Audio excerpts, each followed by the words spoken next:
sortie de caserne. Ces hommes traquent les groupes terroristes même contre le gris de la météo. Des pionniers de nouvelles expériences dans la lutte contre le terrorisme au Burkina. Sur les routes latéritiques parsemées d'obstacles, ces guerriers vont braver vents et marées pour gagner kilomètre par kilomètre les terres hors du contrôle de l'État.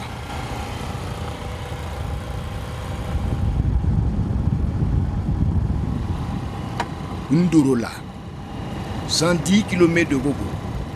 Les derniers éléments de la compagnie du lieutenant Chabib entrent dans cette cité sous menace. La dernière incursion terroriste ici remonte à mars 2023. Une offensive de l'armée avait permis de neutraliser plusieurs assaillants en fuite. Peu après, un détachement mixte, gendarmes d'Ozo et VDP mis en place veille au grain. Malgré tout, la commune affiche un calme apparent. Le renseignement confirme une attaque imminente contre la ville. Alors, le commando arrivé de Bobo y prend ses quartiers pour contrer toute velléité et mettre le pied sur les villages environnants.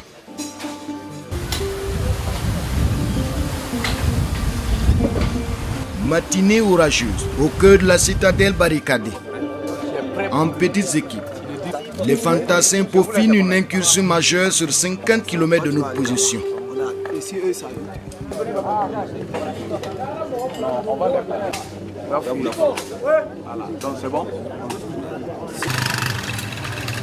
En route, pour une battue à haut risque, au bout d'une piste accidentée et inondée, nous embarquons avec Hassan, surnom d'un guerrier qui s'approche de son rêve d'enfant. Intégrer une unité de combat ou un corps d'élite et faire la guerre en défiant des embûches pour traquer, armes à la main, de petits et grands criminels. Pour l'instant, il porte la tunique de VDP après plusieurs semaines de formation militaire. Ce caroleur de profession a tout rangé pour se consacrer à la recherche de la paix à l'appel de son pays. On va mettre le pays en paix.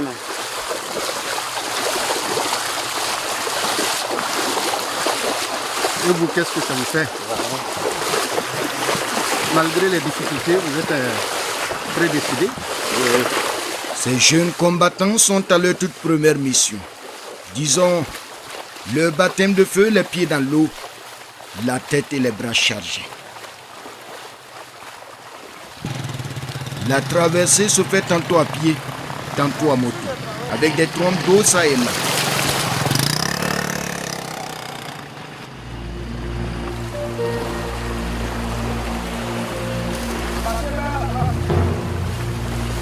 La mer Rouge au fond inconnu. Seuls les bras s'y aventurent à queue leu. Le passage est pénible. Et quand les pieds résistent, il faut les bras pour appuyer. Les fantassins, les armes en bandoulière ont aussi le soutien de badauds sortis d'un village riverain. Il faut alors redouter les pannes. Un moteur vient de rendre son dernier souffle pendant que le ciel s'assombrit. Finalement, la suite du trajet se fera sans cette moto. Elle dormira là, jusqu'au retour de la mission. La nuit est noire et il est interdit de rouler les phares allumés. Ceux qui le font dans l'oubli sont vite rappelés à l'ordre. C'est une mesure sécuritaire qui tient compte du danger qui nous guette en permanence. Des tireurs embusqués, des guetteurs futés. Alors ici, tout se complexifie et même le fer s'en mêle. Vite, le mécanicien du groupe est à la tâche. Nous sommes déjà à plus d'une dizaine de dépannages. C'est dit. La moto obtempère enfin.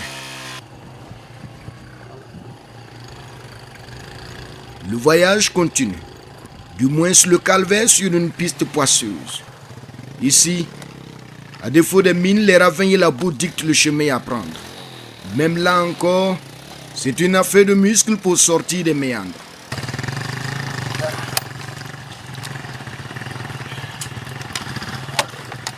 Il est 3 heures du matin et nous roulons depuis 14 heures sur une distance de 45 km. Le bout du tunnel est d'ailleurs encore loin. La fatigue, la faim et le sommeil hypnotisent certains éléments gissés sur leur moto.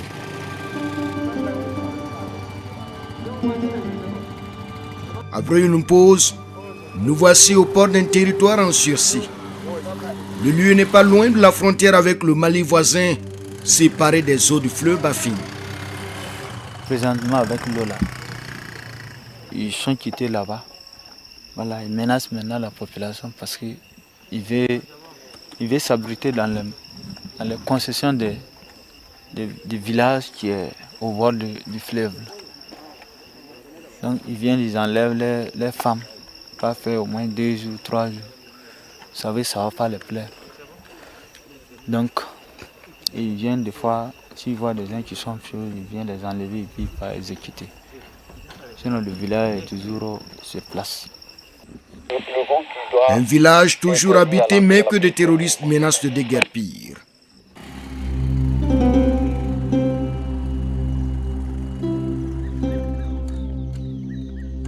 Mort là-bas. Une fraîche ondée vient de camper un décor de brume enveloppante. Il est 6 heures du matin. Dans ce village infesté, la cohorte va traiter des cibles complices sur la base du renseignement et tendre un guet-apens à des éléments terroristes qui y font souvent des incursions sporadiques.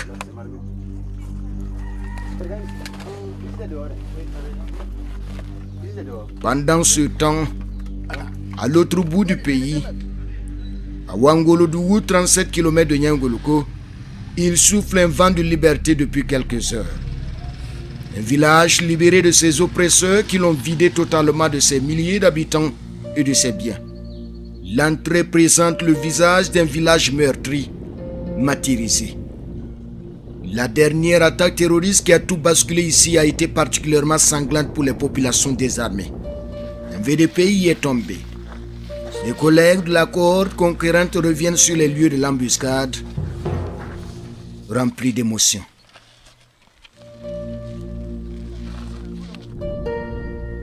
Le guerrier reçoit l'ultime hommage de ses compagnons d'armes avant de rejoindre une sépulture digne.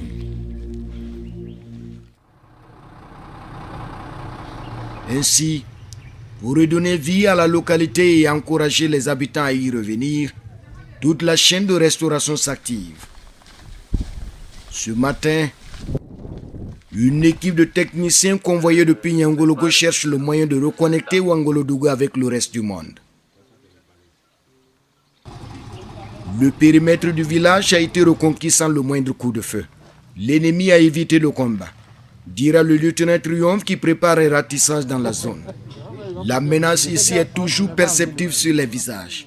Les terroristes rôdent autour et il faut les traquer pour éviter toute surprise. Rien n'est moins sûr. Vous, Veillée d'armes repos. au milieu de la cité. Bonjour tout le monde. Donc bonne mission à nous. Une équipe mixte s'ébranle sur une piste anxieuse. Direction l'Est touffu. Le trajet se fait en moto sur une distance de 15 km. Donc à tirer. Un tricycle bondé. Peut-être les biens d'un paysan. Certains d'entre eux ont tout abandonné à leur fuite.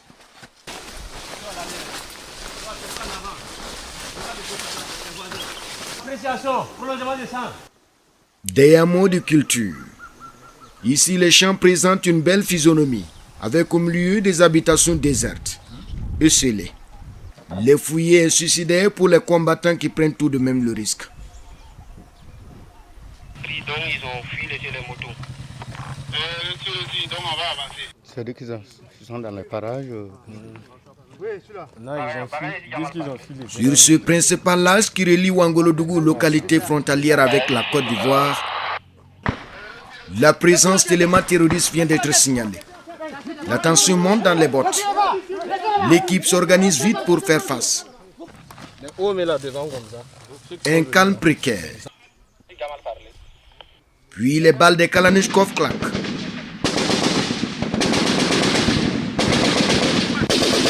C'est la panique dans les rangs des terroristes en débandade. La découverte est ahurissante. Le guetteur était posté par là. Ils étaient environ une dizaine, venus chercher des vivres dans ce magasin abandonné. Mal leur en a pris. Les combattants vont incendier ces provisions hors de notre caméra avant de regagner la base.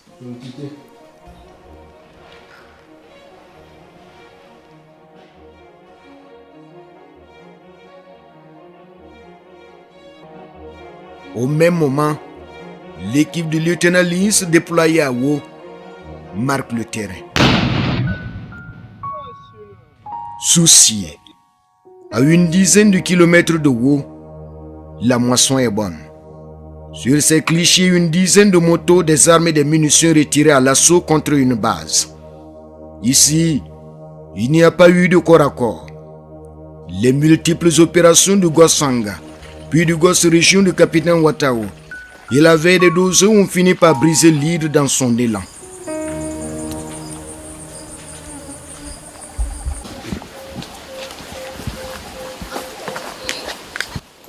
Retour sur l'aire de repos à mort là-bas. Nous sommes sortis depuis avant-hier. La moisson a donné. Dans notre progression, on a pu mettre la main sur des complices GAT qu'on a pu neutraliser.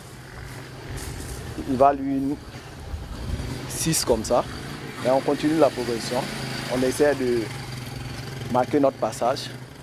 Essayer d'encourager aussi la population à résister et à toujours collaborer avec les FDS. Résistance et collaboration. C'est la condition pour amener la paix dans les 8000 villages du pays. L'évangile selon les fantassins qui abordent un autre relief sous un ciel menaçant.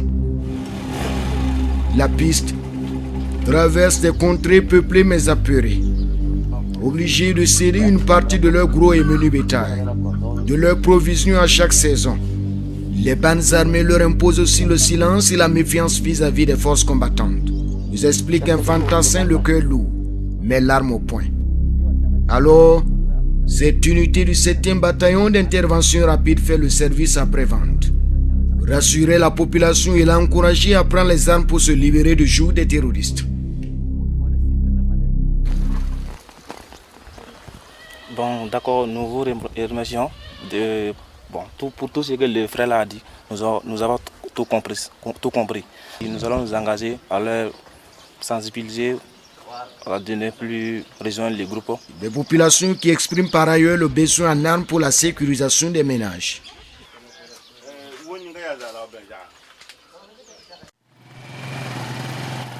Nous quittons ce village d'une centaine d'âmes.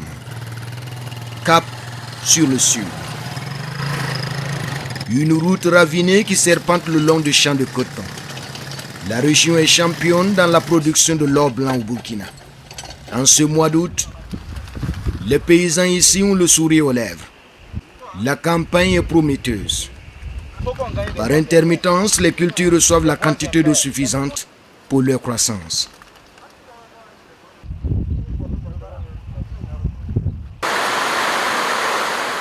Il pleut des cordes à la périphérie de Namberla. Des vannes hurlent à cet extrême nord du Kénédougou pendant que les combattants mettent le pied sur ce terrain menacé.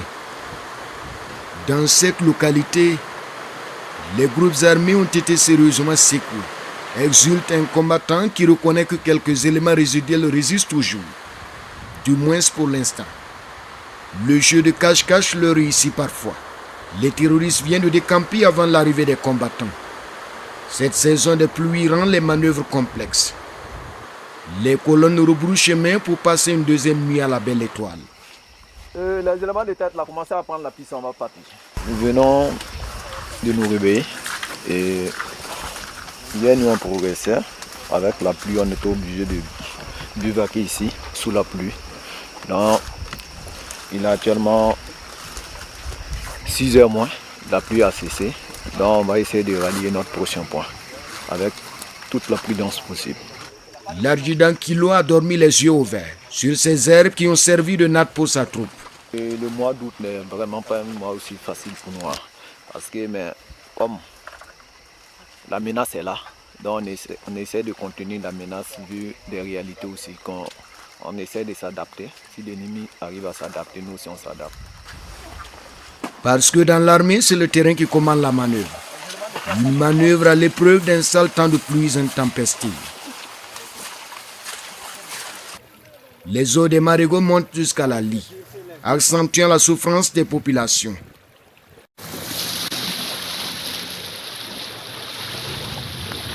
Un vieil homme, les jambes tremblantes, est intimidé par le courant d'eau. Sa monture d'abord, puis sur le dos d'un fantassin. Il est mis au large. Tout soulagé. C'est aussi cela la mission des unités combattantes. Porter les souffrances des populations et renforcer leur résilience. Cela s'appelle une armée au service du peuple. Le choc.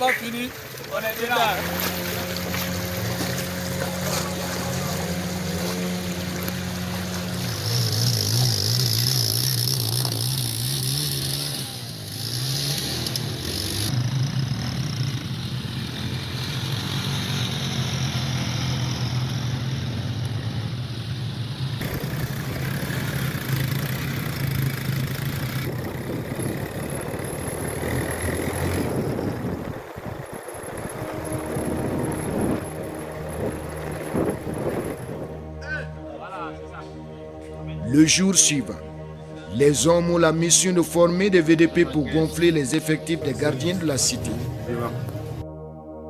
Le contingent je pense que est reçu par le lieutenant Chabib. les armes que vous tenez là, c'est que vous savez pourquoi on vous a doté. Derrière, au fond là-bas, pourquoi tu as pris une arme? Pour battre les terroristes. Combattre les terroristes. Ouais. Pourquoi? Parce que on veut jamana segera, on veut moko sege. Voilà. Mana kamela kayoro, amana ko amoko ke ka pardu amana kama. Anana mbo chewo amako mbo chewo lola. Minu ko olubu foko ka commune demain. Ka moko dugunu genga boy. Ko ka commune demain folo, ni commune demain na ibaye jamana fana demain bana fana. Anu fana di faire que anu fana tsaka kayoro beni. Olu anko amana do fana yala ka marfa do ma fana. Olu fana bo faranka ambo baranike. Donc ay kuma ñoxo fe.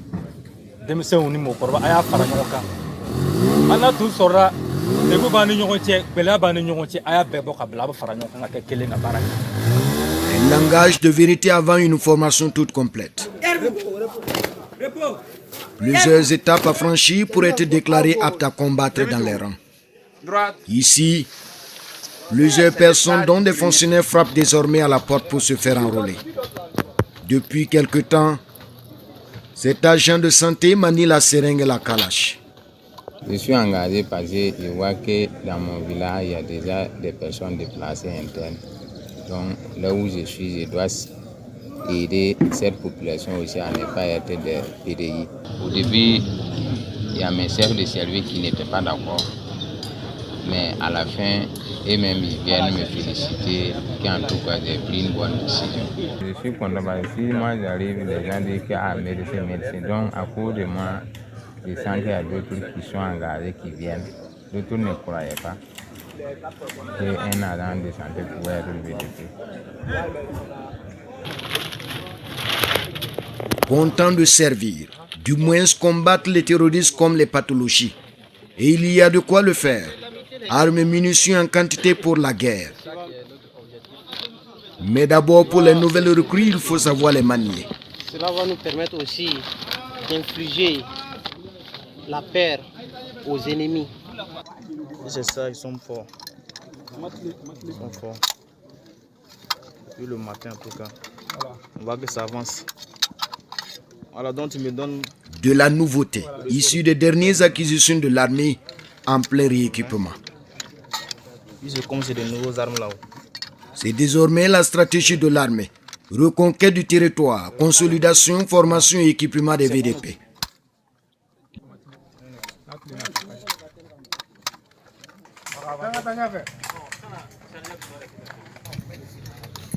Nous prenons congé de l'unité de Chabib en pleine activité. Cap sur Temberba. 15 km de Yendéré à la frontière avec la Côte d'Ivoire. Nous sommes dans les cascades. Une végétation luxuriante convoitée par les terroristes. Mais ici n'est pas comme ailleurs. Les résistants sont la plupart des chasseurs d'oiseaux qui refusent la domination et le dictat des bandes armées.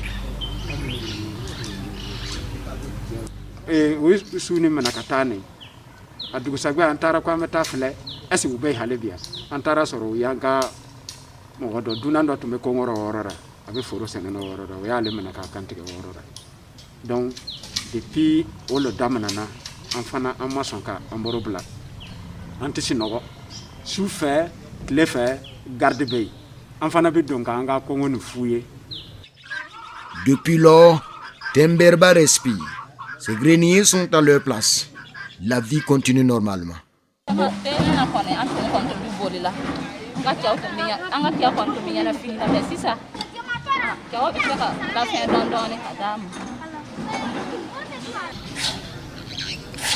Un calme singulier règne ici grâce à l'effort des Dosso. Le rempart apprécié dans tout le village.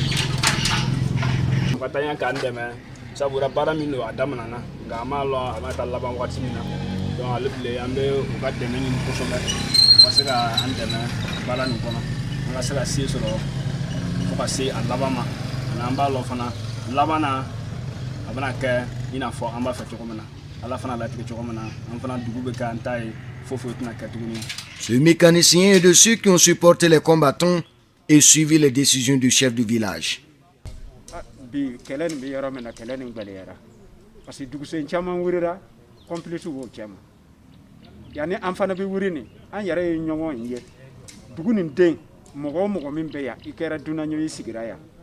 Ni duguni ni boara kata kenema ni kele no yere ti don duguni no parce que munanyi nyawanye nama fengbelen dota ka blachema nan kwambe kele ninke adamana nyana fa ni ma fati alaba ne abeta ka fengbel.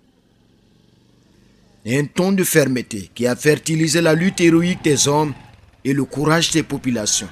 Donyora soro afa village rane avec gardeta nous nanana yu bugo na soro su saba mo nani mo duru sara sini akana sara mo yoro ko terani utana donc ne te me fait ka min fo et anka bamba village ura anka shude anka ke bakele anka ke fakele amekele nike min te me ne fait ka nyini et village menu déplacerane wolo tuyeni.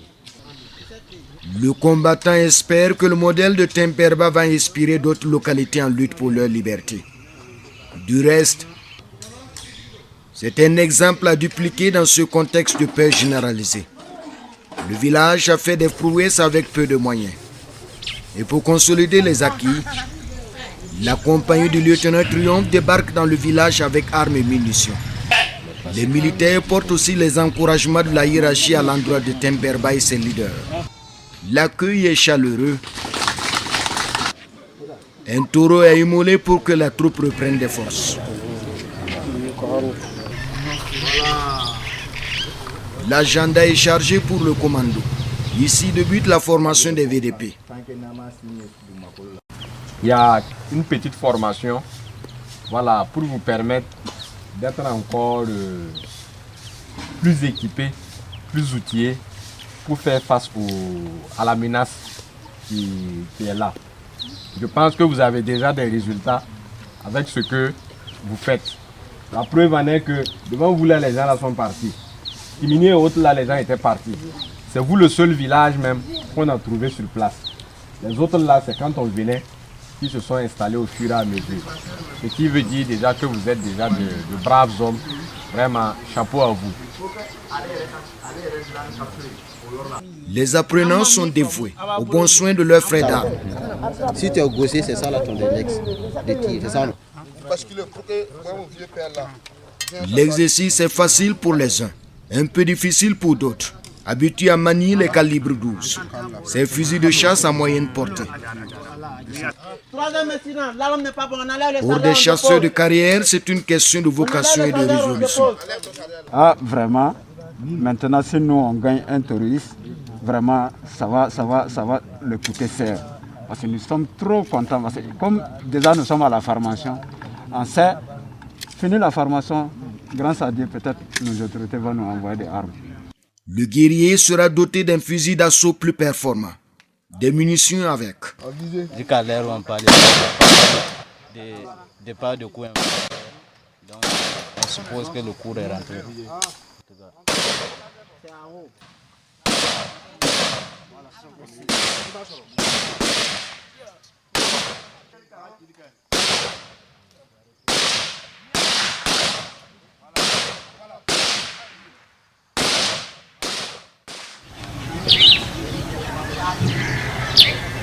Le jour d'après, l'unité s'apprête à quitter Temberba. Un grand rassemblement est prévu dans les jours à venir à Mangodara avec le capitaine Wataou. Il suit de près les actions sur le terrain. Le 7e bataillon prépare un ultime assaut généralisé contre des bases terroristes dans les forêts qui encerclent la zone. En attendant, nous sommes ici à Temberba, la Bastille impénétrable des résistants. L'escale des combattants ici a galvanisé les dozos. De quoi réjouir les vieilles dames décomplexées qui fredonnent en cœur l'hymne de la victoire contre le mal. Une victoire exaltante pour la grandeur et le prestige du peuple gouin dans cette partie du Burkina. Des mamans qui félicitent l'excellent travail des fils libérateurs venus de Bobo. C'est l'alliance au village. La mélodie berce le cœur et donne l'espoir d'une vie nouvelle. Mais aussi et surtout la sensation que la paix souhaitée pour le Burkina commence ici à Temberba.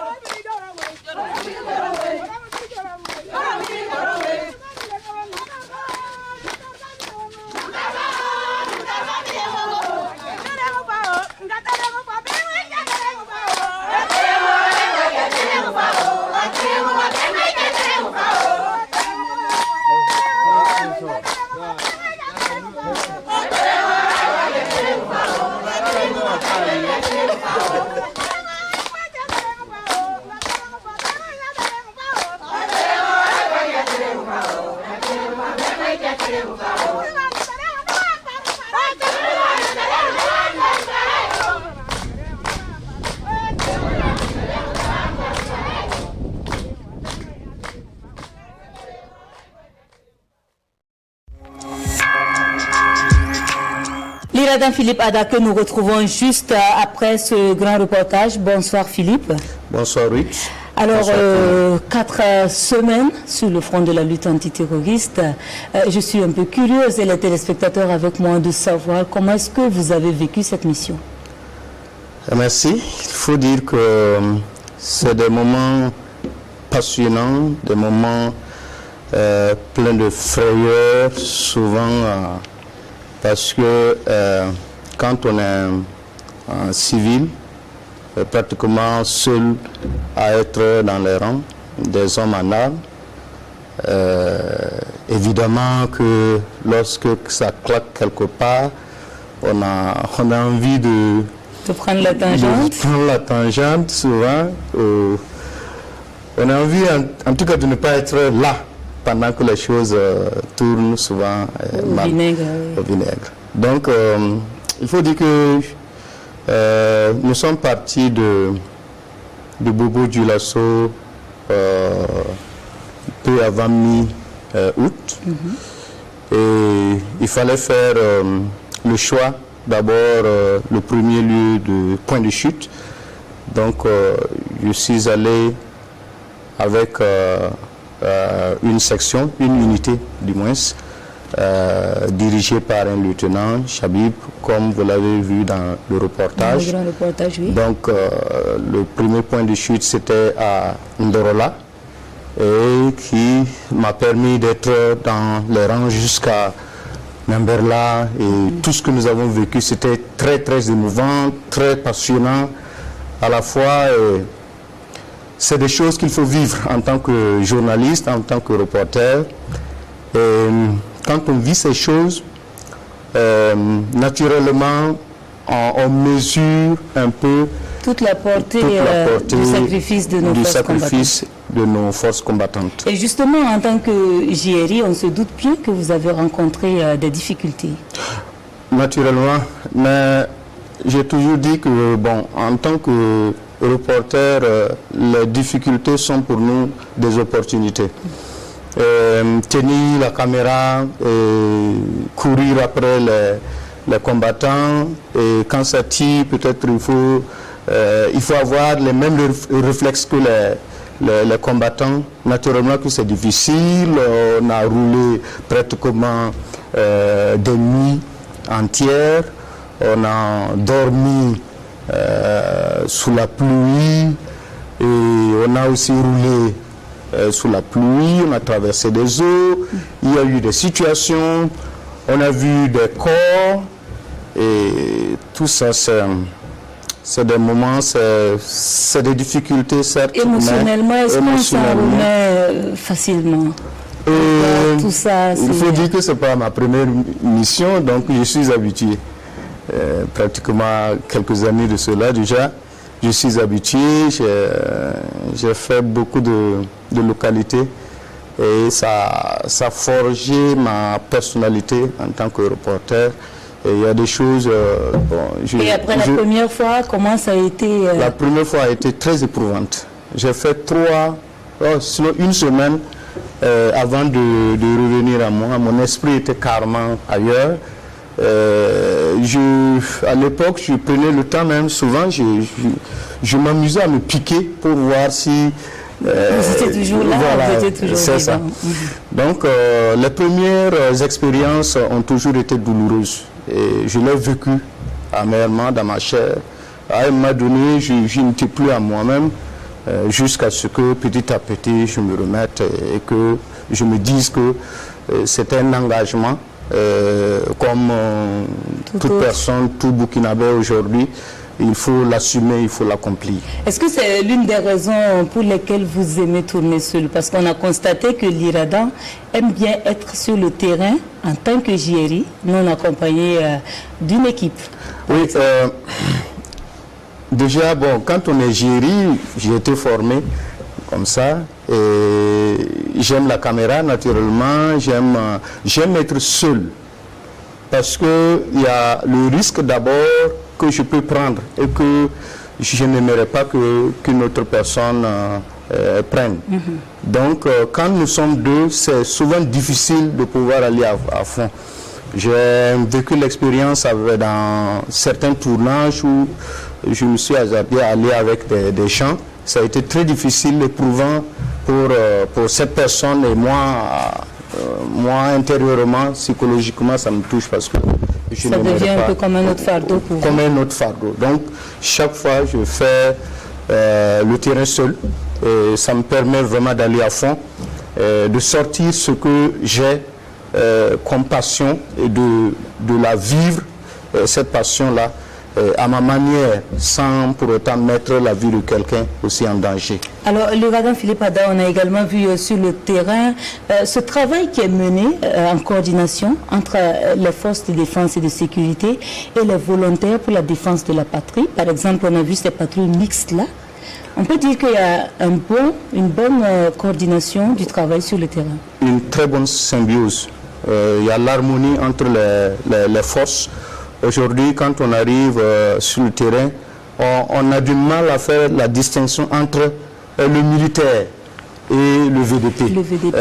Ils s'habillent pratiquement de la même manière et ils opèrent au même moment et au même endroit. C'est-à-dire qu'il n'y a pas de différence entre VDP, et ça a créé une sorte de famille. Quand vous arrivez, et encore plus avec cette réforme qui a consisté à créer des BIR, les bataillons d'intervention rapide. Voilà, je vais dire quelque chose là-dessus. Voilà une réforme qui vient avec les autres réformes, bien sûr, au niveau de l'armée. Cette réforme vient donner un plus. Je parle en tant que citoyen et quelqu'un qui va aussi sur le terrain. J'ai vu de par le passé comment les gens opéraient, c'était un peu compliqué. Il y a un meilleur maillage. Ça, c'est le premier élément. Et le deuxième élément, c'est que les forces se connaissent. Et quand vous vous connaissez, il y a plus de confiance à exercer, à opérer ensemble. Et cela est très important. Avant, ce n'était pas comme ça. Et c'était difficile pour certaines forces, à certains niveaux. Le retour qu'on avait, c'est que c'était un peu difficile. Mais maintenant, les gens sont en famille et ils opèrent, ils se sentent en famille, ils opèrent ensemble. Et avec les VDP, c'est encore plus parce que les VDP ne se mettent pas devant. J'étais avec, les VDP ne se mettent pas devant. Les VDP opèrent aussi souvent même en amont.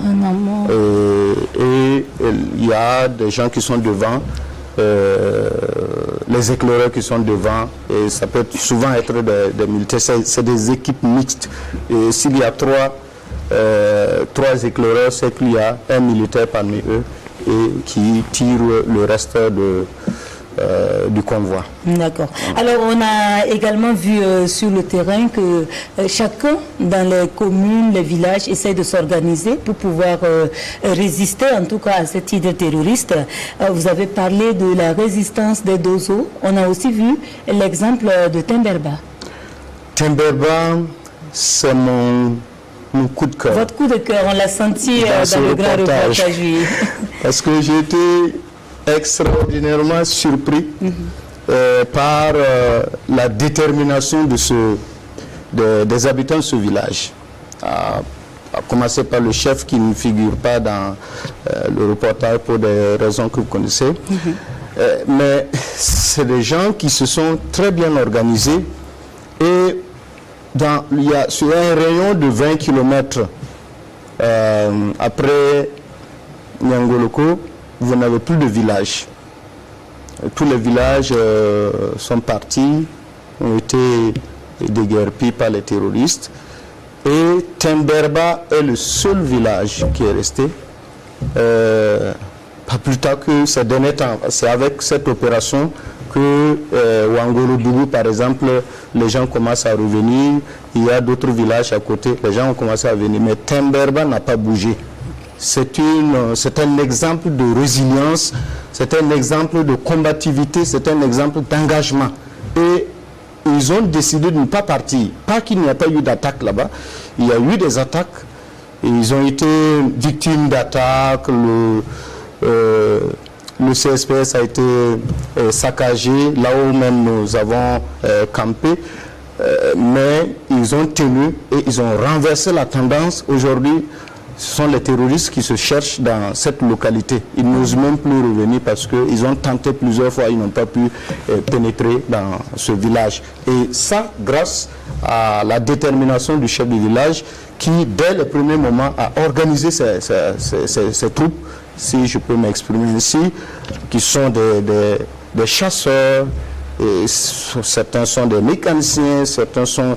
Ils sont à divers niveaux et les gars sont organisés, ils sont allés acheter à leurs frais des armes, les calibres 12 et autres, et ils se sont mis à protéger leur village. Et il y a eu des mesures. La plus grande mesure a été que le chef du village a interdit, en tout cas, le déplacement de ces populations. Il a dit, celui qui quitte le village, il n'a plus le droit de revenir. On l'a entendu, oui. Et là, ça a amené les gens vraiment à s'engager. Si on ne s'engage pas, c'est comme là. Et les gens se sont engagés. C'est vraiment un exemple de résilience, un exemple de résistance. De résistance surtout, oui, et de détermination. Alors, Philippe Adas, je crois que ça ne sera pas tout. Il y a une prochaine étape qui se prépare également, et ce sera Mangodara. Ça sera Mangodara. Mangodara, où les forces vont se réunir, se rassembler pour prendre d'assaut les différentes bases qui entourent cette localité jusqu'au-delà. Je vais vous dire quelque chose. Il y a des localités où l'armée n'avait plus mis pied depuis pratiquement 2021. Et ça a été une occasion pour l'armée d'y mettre pied. Il y a une localité qu'on appelle à la frontière avec la Côte d'Ivoire, Tibata. L'armée a pu y être. Et je pense qu'il y a du travail qui est fait. Moi, je parle c'est mon humble avis en tant que citoyen, en tant que reporter sur le terrain. Je vois un peu le sacrifice des hommes sur le terrain. Il y en a qui n'ont plus de congé, qui ne savent même plus ce qu'on appelle congé, qui ne parlent à leur famille qu'au téléphone. Et ce n'est pas tous les temps. Et ils passent des mois à être dans l'herbe, c'est le jargon. Et quand souvent on est avec ces personnes, on se rend compte que ce pays a besoin de cohésion, a besoin qu'on avance ensemble pour pouvoir relever le défi. Et c'est ce que dans le reportage, Dozo a pu bien dire, que sans l'entente, sans la cohésion, on ne peut pas relever le défi. Tout à fait. Voilà. Les forces combattantes, chaque fois ils me disent, les militaires, il faut rendre compte de ce qui se passe sur le terrain. Sur le terrain, oui. Nous mouillons le maillot et nous voulons que ce pays-là recouvre sa paix d'antan. Et nous sommes justement là pour les accompagner, leur apporter de la force, du courage et de l'énergie. Et nous rendons en même temps l'Irada hommage à toutes ces forces combattantes qui sont sur le terrain, hommage justement à nos populations qui se veulent également résilientes face à ce qui leur arrive. Et puis nous rendons hommage à toutes ces personnes aussi qui sont tombées, qui ont été des victimes collatérales du terrorisme. Merci donc à vous. On va suivre tout cela de près. 52 pour la RTB de ce mois d'octobre se referme. Merci à vous de nous avoir suivis et à très bientôt sur la RTB. Bonsoir.